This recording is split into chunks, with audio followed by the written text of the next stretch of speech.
کہ پاکستان دہشت گردوں کے نرغے میں آ چکا ہے، حالانکہ اس میں کوئی حقیقت نہیں ہے۔ انہوں نے کہا کہ یہ لوگ حملے کرتے ہیں پھر بزدلوں کی طرح فرار ہو جاتے ہیں۔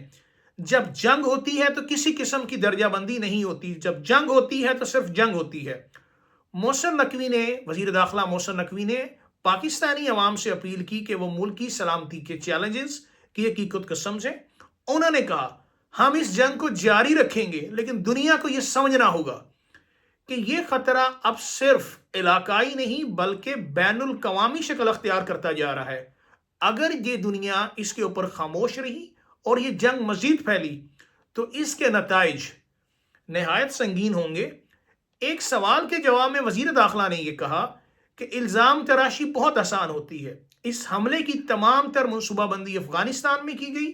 کاش میں آپ کو بتا سکتا کہ ہماری سیکیورٹی ایجنسیوں کو کن چیزوں کی ضرورت ہے، لیکن میں اس کی تفصیلات فراہم نہیں کر سکتا۔ جبکہ آپ یہ کہہ رہے ہیں کہ 75% بجٹ مختص کیا جا چکا ہے، لیکن ایسا نہیں ہے۔ محسن نقوی نے مزید کہا کہ یہ جنگ ایک نئے مرحلے میں داخل ہو چکی ہے۔ دہشت گرد امریکی ہتھیار استعمال کر رہے ہیں اور انہیں جدید امریکی ٹیکنالوجی تک رسائی حاصل ہے، جبکہ ہمارے پاس یہ سہولیات نہیں ہیں۔ ہم اپنی فورسز کو جدید بنا رہے ہیں، مگر مالی مشکلات کے باعث یہ عمل تیزی سے ممکن نہیں ہو پا رہا۔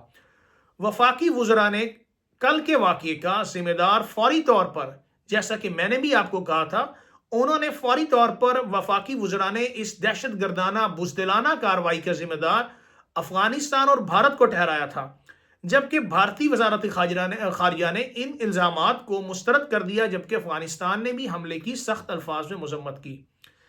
دہشت گردی میں افغانستان اور بھارت کے مبینہ کردار پر پاکستان نے سنگین الزامات لگائے ہیں۔ پاکستان متعدد بار اس بات کی نشاندہی کر چکا ہے۔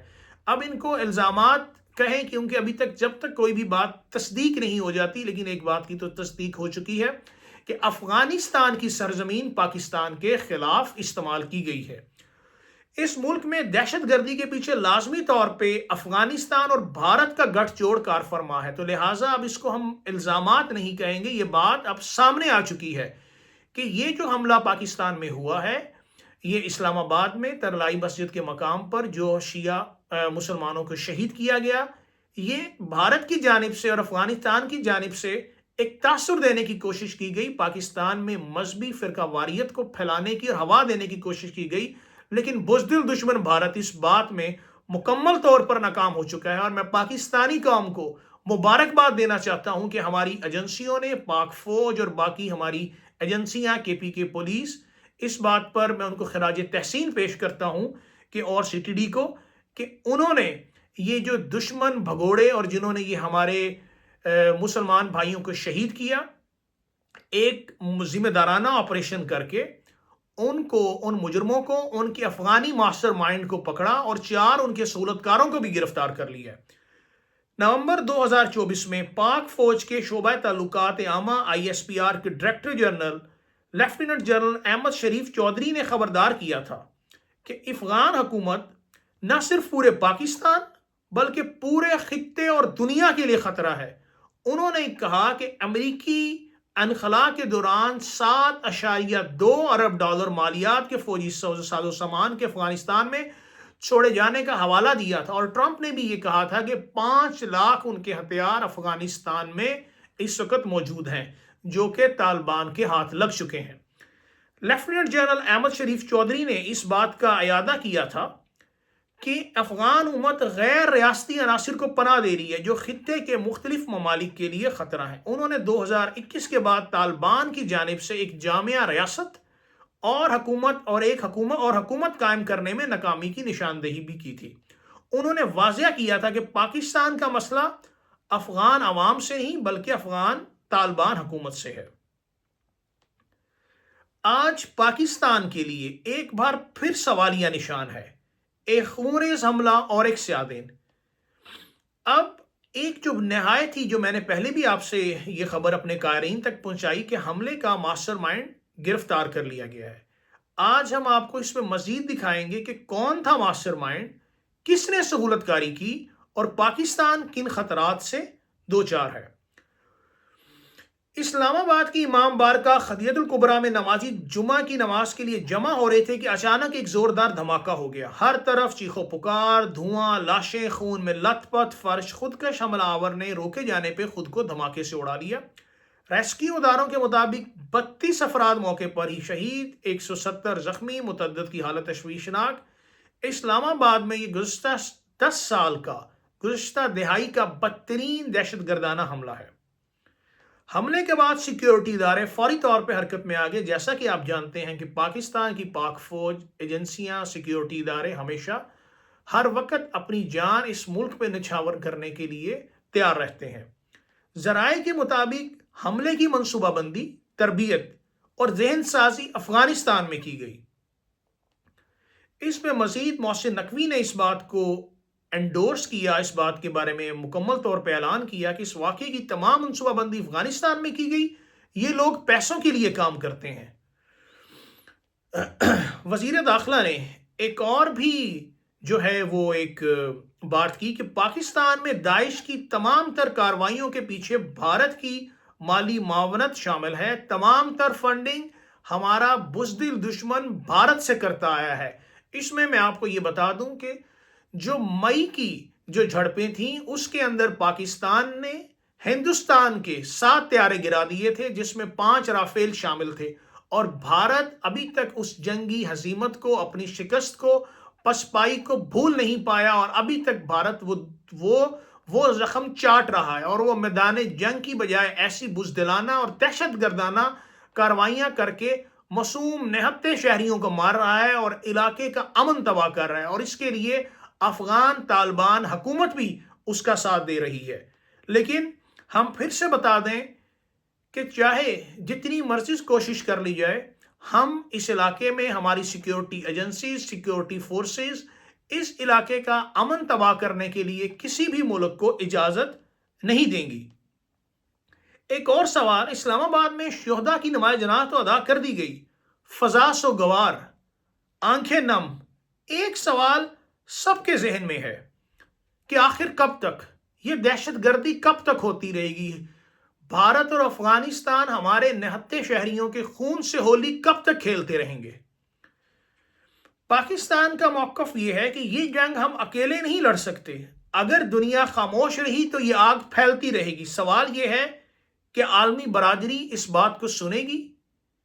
کیا پوری جو دنیا ہے، عالمی برادری، وہ اس بات کو سنے گی؟ بھارت اور افغانستان کا پروپیگنڈا اور کٹ جوڑ کیا بے نقاب ہو پائے گا؟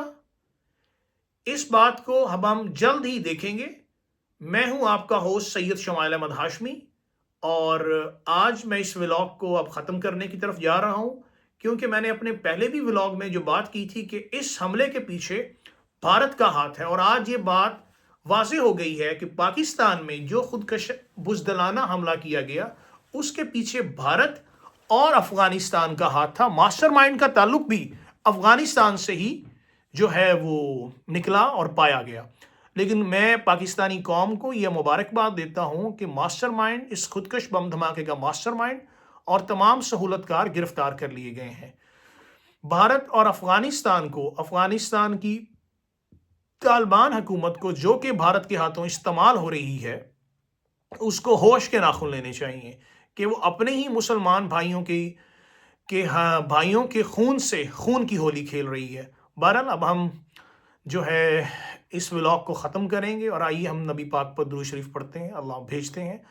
اللہم صلی علی محمد وعلی آل محمد کما صلیت علی ابراہیم وعلی آل ابراہیم انک حمید مجید۔ اللہم بارک علی محمد وعلی آل محمد کما بارکت علی ابراہیم وعلی آل ابراہیم انک حمید مجید۔